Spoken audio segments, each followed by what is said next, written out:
Hello, my name is Makayla and I'm going to teach you about prohibition. Let's start. First off, we need to know what is prohibition. Prohibition is basically mainly the banning of use to alcohol.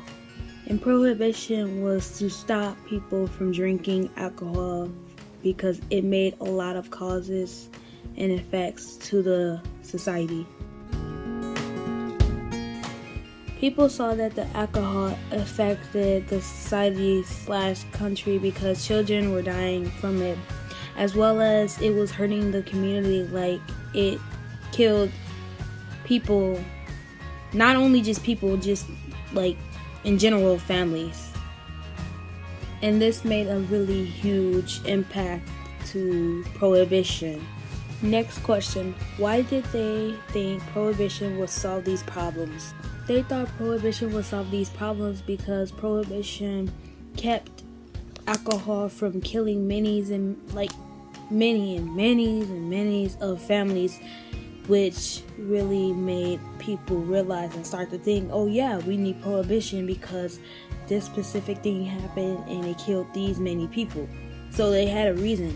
What strategies/evidence did temperance advocates use to convince people to support prohibition?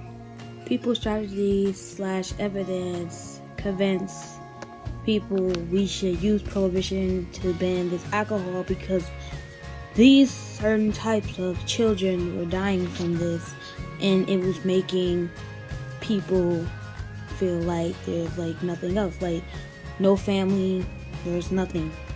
So they use prohibition to have a reason behind it and let people know that we should use this so it can keep us safe.